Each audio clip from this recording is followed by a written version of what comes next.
Welcome back to another episode. This is our special episode, our Christmas episode of the Jesus Agenda. I hope we have jingle bells in the background Jingle right now. bells in the background. Where AJ, add that. Normally where politics, religion, and culture come face to face with Jesus and his agenda. But today, it's just going to be about Christmas, about the significance of Christmas, and about one particular question and claim that is often made by non-believers of all stripe, and that is Christmas pagan? So we're going to talk about this a little bit. This is going to be a shorter episode because we know that people are busy this week, but we wanted to make sure we did something before the Nativity of our Lord on December 24th and 25th. And we hope, by the way, that you get out and get to church Christmas Eve or Christmas Day, if that's your preference, because he really is the reason for the season. And Yes. We want to kind of have that focus. So the first thing we're going to talk about, really is all we're going to talk about, is this question, is Christmas pagan? And before we kind of get into the roots of that question, I think it's important just to mention that typically today the groups that are saying this are either cults or they're liberal academics who have some bone to pick with the church and with Christian history. But the damage has been done because even a lot of Christians now think that Christmas is pagan in origins. And when we were talking about this before the show, you said what? Who cares? Who cares? Right. Yeah. So even if that date was picked as a pagan because of a pagan date, who cares? Who cares? Christians can baptize certain pagan practices. And the one example, I know there's more examples. DJ pointed out one example is the taking of the jewelry from the Egyptians as the people of Israel are leaving Egypt, and they're using it for their purposes. In fact, they were commanded. They basically said, we're leaving and we're taking your stuff with us. So that's kind of a baptizing of stuff that belonged to pagans. So one of my favorite examples is Bridget of Ireland, who is a saint who lived at the same time that Patrick was alive. She was saved through Patrick's ministry. And Bridget ended up starting a convent, and she took a temple of Druidism because they had an everlasting flame like they have around here. They have one. It's a natural gas flame that was burning, and so the Druids built a temple around it, making that ever burning flame a symbol of their false god. I don't know which one. So Bridget came, converted most of the town, converted a lot of the Druids, tore down their temple, and then built her convent over the everlasting flame, and sort of baptized the flame as a symbol of the presence of the Holy Spirit, being because the Bible with the book of Acts with the flame on their heads. And so that's taking a pagan symbol and rebaptizing it and giving it a Christian meaning. And I don't have any problem with that at all. This concept that which we're going to get into, this concept that the pagans used it, so therefore it's evil. Right. Or it was used for a bad reason, therefore it's evil. And of course, how far are you going to take that? And we mentioned, drums were used for pagan stuff. And everything. Singing, music. Neckties have pagan origins. Did you know that? Neckties. No, I didn't know that. Yeah. So how far are you going to take that? Phallic symbols, by the way. You have to remember who's the Lord of this world. It's not God is the King. Jesus is the King of Kings and the Lord of Lords. So we are the ones who own it. We're not going to let them take the rainbow. Right. God gave that a meaning. Oh, sure. Right. And so it's being re-meaninged again. Right.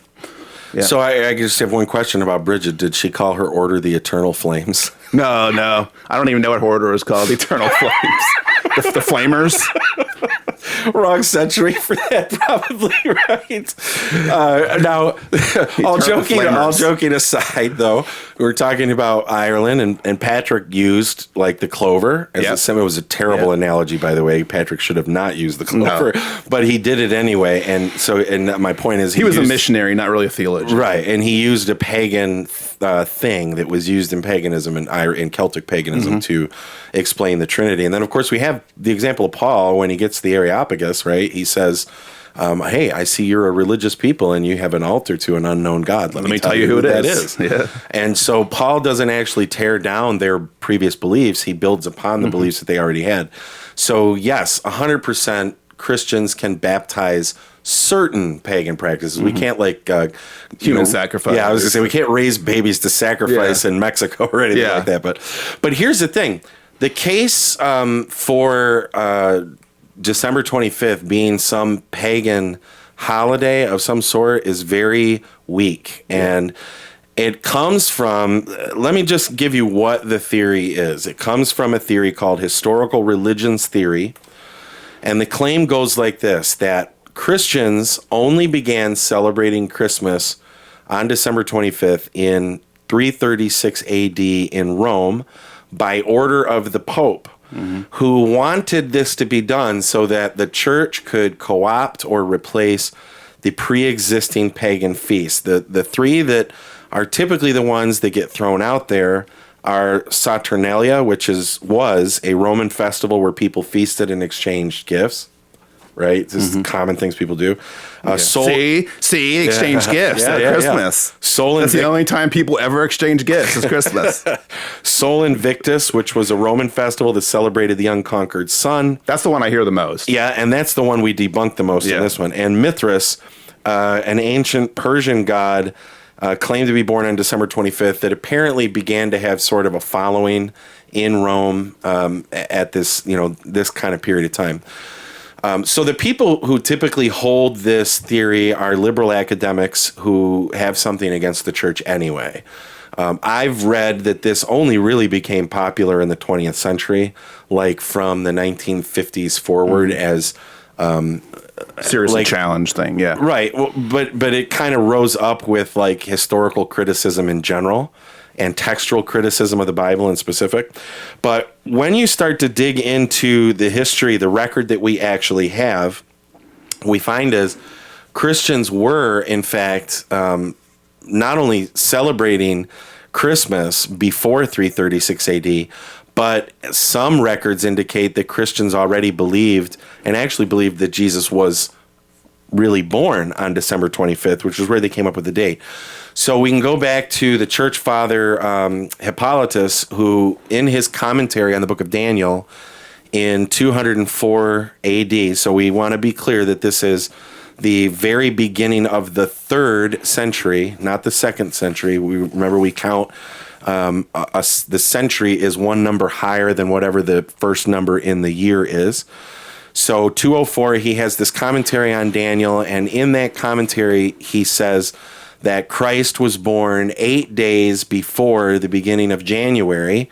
So if you count January 1st, 8 days back is December 25th. And he even gets more specific and says it was on a Wednesday. Mm-hmm. And I'm guessing, because I'm guessing that he knew it was a Wednesday because he probably had it calculated at 30 AD or something like that, or 33 AD, and decided, on that year, you can go back and see what day was what on any given year. Yeah. So there's that. And then there were two other documents, the Liber Pontificalis. God bless you. God bless you, which was written in the 2nd century and says that...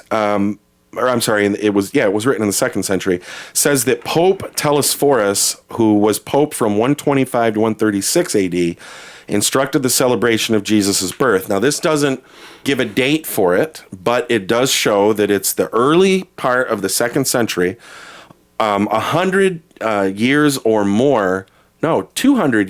more before this date of 336, that Christians are clearly celebrating the birth of Jesus. Mm-hmm. So there's nothing odd about that. But then the other text that's really important to look at is the Epistle of Theophilus. And this is not the Theophilus that, if it was a person at all, that Luke was writing to. This is the 7th bishop of Antioch, which is in Syria. Or a little reminder to pray for Syria, by the way. It mentions December 25th as the date for celebrating Jesus' birth. And the text suggests that this date was chosen prior and was being celebrated prior to 196 AD. So that's the end of the 2nd century. Mm-hmm. So we're seeing a whole century before, or 2 centuries before, the claim of this historical religions theory says that Christianity was celebrating Jesus' birth. I have a couple more also. Go ahead. Yeah. Also, a Roman Christian historian named Sextus Julius Africanus. That's a really good Roman name there. He also dated the conception of Jesus at March 25th. Okay, that's what he dated. He didn't date the birth. But if you do the conception, in his writing, is that it was March 25th. You count nine months later, what is it? Which December is 25th. and March 25th is still Annunciation Day today in the church. Right. We'll talk about that in a little bit more too. Yeah, and by the way, I did want to mention too that about the sun god thing. Ambrose, this is in the fourth century, third century. What's the 400s? Ambrose is fourth century, 5th century, 339 to 397. Oh, okay, that's fourth century. Yeah. So he actually called, interesting enough, he called Christ the true son. And what you can see in the writing that, if anything, they saw the connection to the sun god holiday as a coincidence or a providential sign. Right. You can see from that particular writing he's talking about that it was like, oh, and check this out. It actually, not like we picked it for this reason, but a providential sign that, and Christ is the true son. And so he overshadows this pagan holiday. That's another thing as well. And you didn't have the Tertullian of Carthage. Yep, I do. Theory? Okay, I'll let you do that. I do have that because that's connected to a the big one too, Annunciation. yes. Yeah. So before we even get to that, though, I would mention that the early church fathers, their basic apologetic for why if there were any pagan similarities with the gospel narrative, which, as we really dig into them, there very much aren't. We're talking about, and we could do probably an episode on that, by the way, of the supposed pagan connections to the Jesus story or the story of the gospel. The way the early church fathers approached it was to say that if there's any truth whatsoever in any of these claims, it's because the devil was mimicking something before it happened to be able to draw people's attention away. That's what the church fathers and to devalidate it. So when Ambrose says that, he's working on that assumption that, okay, well, this Sol Invictus thing is just a mockery or a carbon copy of Jesus. Jesus is the true son.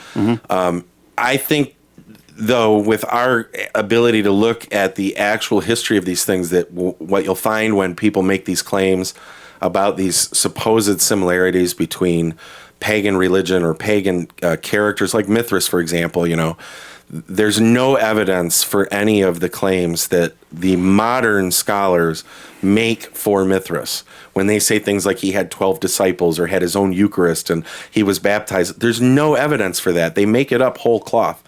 Where they get it from. Especially when he fought Godzilla. That happens all the time. Thinking of Mothra. You're thinking Thank of you, DJ. Mothra, not Mithras. Okay, so if those pagan feasts were not the real reason for the selection of 1225 for the celebration of Christ's birth, when were they actually celebrated, if they were celebrated at all? Well, the dates for Sol Invictus could change depending on the year. It was celebrated on August 8th or 9th or 28th or October 19th or October 22nd or December 11th. You know what date is actually missing from that list? December 12th. And 25th. I just said 12th, just to throw that. Yeah. 13th also. Yeah, and the 13th. Saturnalia was celebrated between December 17th and 23rd, so that's kind of a week-long festival. Again, not December 25th. And Mithras is I don't know why they even use this anymore, because there's very little evidence for anything about Mithraism or Mithras.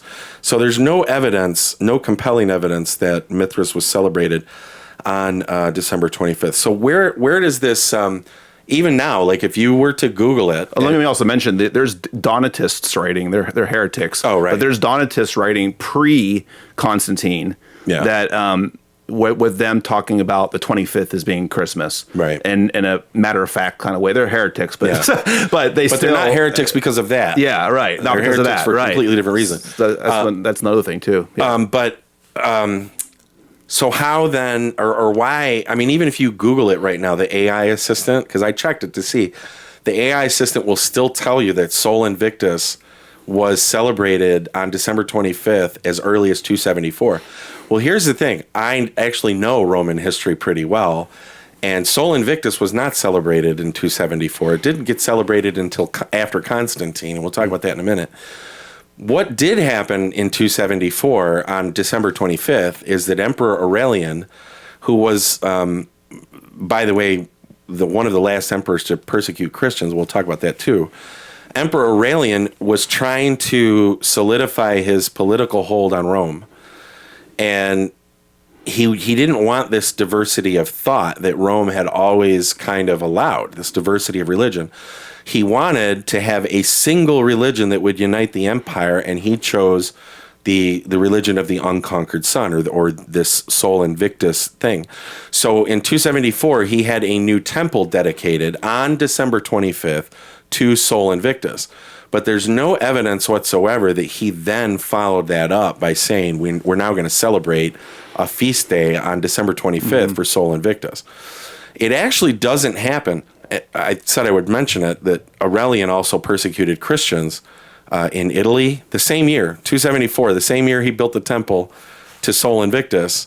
He persecutes Christians in Italy, in Palestine, in Gaul, which is modern-day France, in Dalmatia, and in Greece. And Fox's Book of Martyrs says that the first martyr to die at Aurelian's hands was Felix, who was the bishop at the time of Rome. So, I mean, there seems to be this agenda on Aurelian's part. That Sextus Africanus guy I just mentioned? Yeah. He lived from 160 AD to 240 AD. So his statement about the conception is way earlier. Any of that. Yeah. Yep. So we've got all this evidence. You made me think of that. We've got all this evidence that's before 274. But even when we get to 274, it's really not what you're saying, you, but what they're saying it is. So what ends up happening is that when Constantine in the 4th century, so now we're talking the 300s, the Edict of Milan was 313. This is... scholars are a little bit confused on whether Constantine came to faith prior to that edict or somewhere after that. Constantine's mother, Helena, was a Christian. She came to faith very early on, and of course she prayed for her son, constantly. And Constantine did come to faith.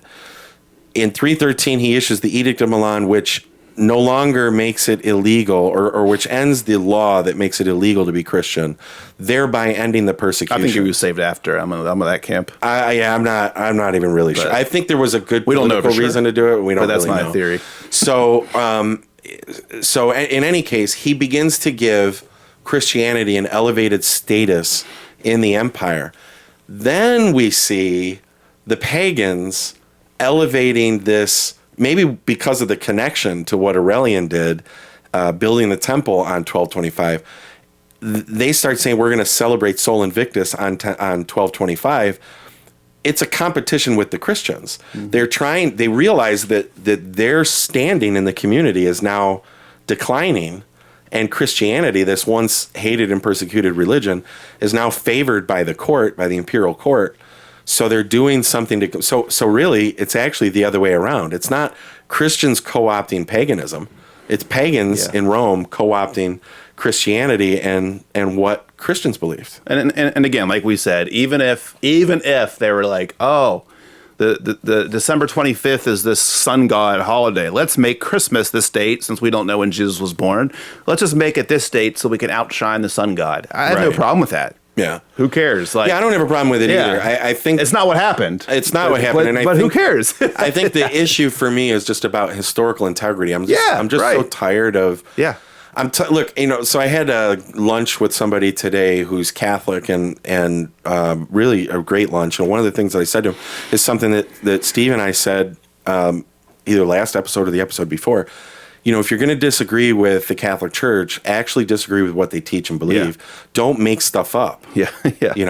There's plenty. That's not fair. Yeah, it's not fair, and it's dishonest. Yeah, and you wouldn't want them to do that to you. There's no integrity. Well, they do, right? I mean, especially Lutherans, they talk about Luther dying on the toilet and all this other kind of stuff. I mean, there's some pretty gaudy stuff about Luther.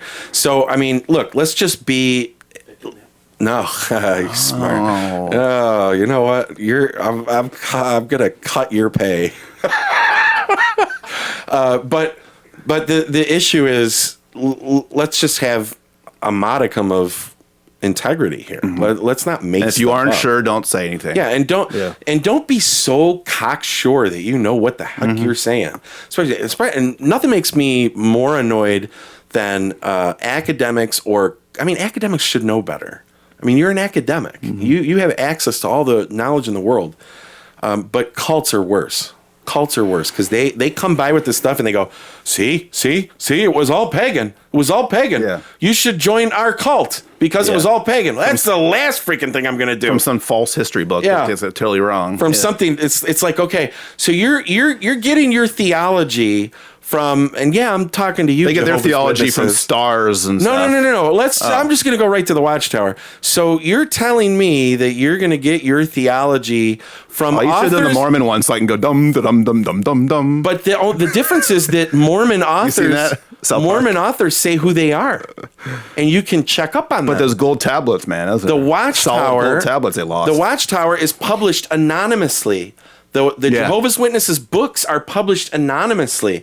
The Jehovah's Witness translation of the Bibles are done anonymously. You have no way to verify what's the standing of the people who wrote this. What's their background? What's their education? Where did they go to school? Do they even know Hebrew or Greek or any of these other things? So you're coming Chad, to me. The prophets. They're prophets. So you're coming to me to say Christmas was pagan, and you want me to join the cult where I believe the people I don't even know who they are about this stuff? You're an idiot. You honestly are an idiot if you believe that stuff. That's the dumbest thing I've ever heard in my life. But how do you really feel about it, though, Chad? I feel like I have some really prime real estate in Florida for everybody who belongs to the Watchtower Society. Some oceanfront property in Arizona? Oh, yeah, in Arizona. That's what it was. There's plenty of oceanfront property in Florida. All right, so let's move on. In your defense, do you know who was selling oceanfront property in Arizona and Nevada? Probably Charles Tails Russell. Lex Luthor. Really? Oh, ooh, that is true. You know what we need? We need some sound effects. Wait, so when he says something like that, we can go like, have some something funnier than our voices. Cool.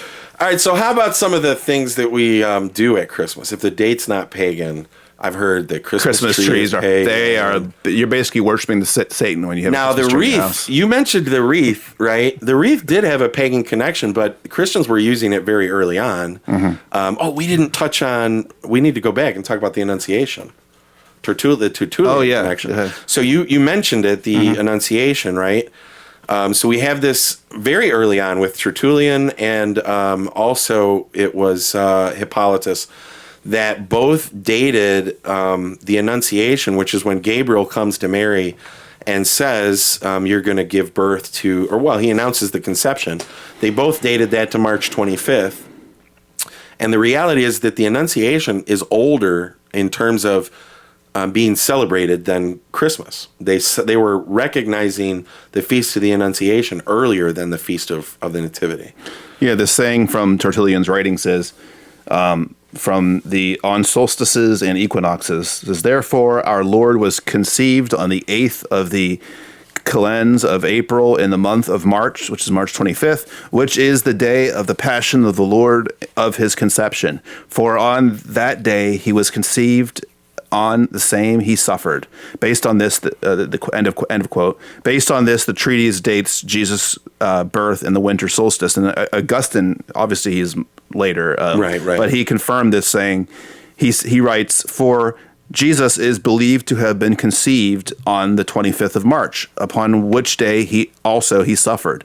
So the womb of the Virgin in which he was conceived, where no one of mortals was begotten, corresponds to the new grave in which he was buried, whereas was never man laid, neither before him nor since. That's the perpetual virginity, which is the Roman Catholic.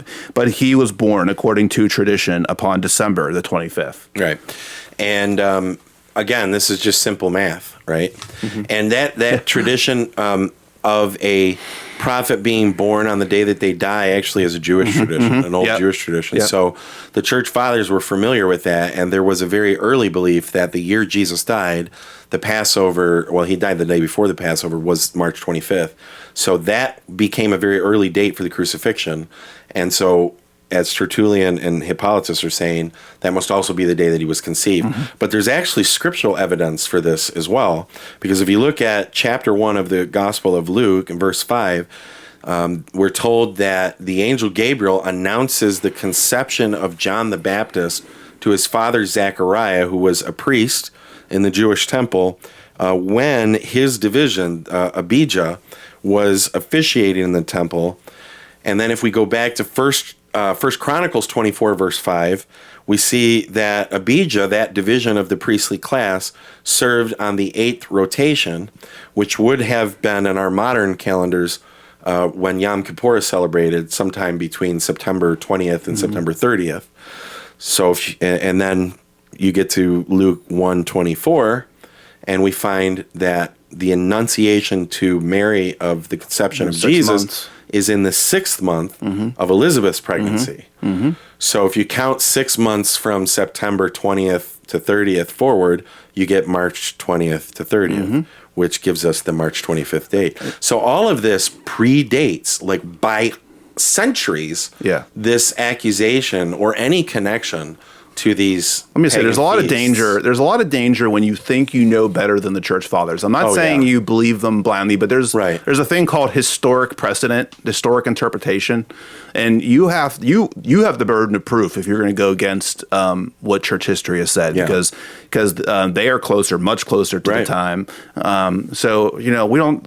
It's the whole thing with the homosexual stuff too. They magically know the Greek better than anybody ever did, including native Greek speakers in 2,000 years. And they know what Paul really meant by arsenokoites and all this stuff. And it's just I don't think you can. I think there are.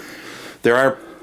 They're infallible. But they aren't. They're fallible humans. Tertullian ends up being a heretic later. Yeah. So I mean, there's, but that by the way doesn't mean everything he said is wrong. Right. I was going to say that doesn't mean even if you end up being wrong later about something or about all things, you weren't wrong about everything. Origen got a little sketchy. Same with Origen, right? Who ends up being the universalist, basically. So, but as far as the Christmas tree being pagan, the Christmas tree actually originates in Germany with the Paradise tree that was commemorating Adam and Eve on December 24th. So Christian families would decorate trees on December 24th.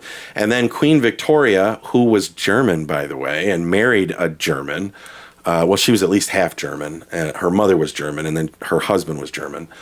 They started doing Christmas trees in England in their castle, and that caught on, and then it hopped the pond and came over here, and all of us good little former colonies, we adopted what Queen Victoria did. And so that's really where it comes from. It has no connection to paganism at all, and it's super important for those. But Chad, I saw it in a book one time that it's satanic. Well, it might, it could be. I saw it online, but I get a little credit because Luther took the Paradise tree and started putting candles on it and a star at the top. And then too many fires got started. But only in Methodist homes. Of course, there weren't any Methodists yet. There weren't Methodists yet, so yes. There were no fires in Methodist homes. There were no fires in Methodist homes. But sometimes I'll hear bibliophiles today say, and I'm not talking about people who love libraries, but I mean people who make the Bible into an idolatrous kind of, the no creed but the Bible kind of thing. They say Jeremiah 10 verses 3 through 4 prohibits Christmas trees. Thus says the Lord, learn not the customs of the nations and have no fear of the signs of the heavens. The hermeneutics on though the nations fear them, for the cult idols of the nations are nothing. Wood cut from the forest, wrought by craftsmen with the adze, adorned with silver and gold, with nails and hammers they are fastened, that they may not totter. And I use the... Talk about making idols, people. Yeah. It's not about wrought the wood with their tools, carving them, and then coating them with gold. It's got absolutely nothing to do with Christmas trees. It takes like literally, you don't even need the context to get that verse right. So there was, though, going back to your wreaths, the pagans did use the wreaths at their in their temples, and Christians did start to use them in the catacombs, but they also used them at the gates of their houses because Hippolytus was upset about it. He's meant eternity. But Hippolytus says, just don't put your faith in the wreath. No, basically. right. Like he's saying, maybe there was some kind of animism. Pagans did see evergreens as a sign of eternity because evergreens stay green all the time. Yeah, it doesn't mean we can't also see the beauty in evergreens and how they stay green and sign something. It's like the same thing with fire. Like fire has, like, it's powerful, and humans have always been amazed by it, especially before science. And so there's pagan gods who worship the sun. Does that mean we need to like block out the sun because it was used by pagans? You know what I mean? Like it's terrible. It's a terrible idea. But that's what they're saying. Yeah. They're saying as pagans use Christmas trees or thought evergreens meant eternity, therefore Christians can't ever use them. Well, the days of the week are pagan. Oh, there you go. You can't Monday, use calendars. Tuesday, Woden's Day. I mean, calendars are all named after. Yeah, they're all named after them all the months. So I mean, the calendar we use is the Gregorian. We use the Julian calendar. Can't use calendars anymore. And he was a pagan. Are we use the Julian or the Gregorian calendar? Gregorian, I think we use. Was he Gregorian? Pagan? I don't know, but all the months are gods. Oh, all the months are gods. So therefore, all the we can't days use of the week are gods. Can't use Thursday is anymore. Thor's day. Friday is Freya's day. Yep, can't use calendars. Saturday, Saturn's day. DJ, you don't have a calendar. Hey, wait, we have church on Sunday. Oh, there we go. There it is. So what does we can't use anything? I was going to say Saint Bridget's the coat of arms for Saint Bridget's Order, the Eternal Flames, is a flame with an evergreen wreath around and it, like a rainbow flag wrapped around it. Sorry, Saint Bridget, we're sorry. If you can hear us now, we're sorry. We're sorry. But the tree for Christians typically, has different meaning. It means hope because the tree's year round. It means resurrection because the tree is cut down and then put back up, symbolizing the resurrection. And then Luther actually put the candles and the star on the tree to give it like some cosmic significance, that this is definitively connected to Christ and his. So all the people that were killed by fire started by Christmas trees, it's Luther's fault. All their souls are on his hands. His blood is on his hands. No. It's the same reason. Leslie wouldn't have done something like that. It's the same reason why we say that Lutheran hymns are better than English hymns, because English hymns are terrible, especially English Christmas hymns. Wow, you hear this? So basically, Charles Wesley wrote like 7,000 So basically, what happens is Luther lights the candles on the tree, no problem. Victoria starts a fad in England, and the whole country burns down. What's the problem over there? Oh, at least she didn't die in the toilet. Oh, that's terrible. That was terrible, you Pelagian.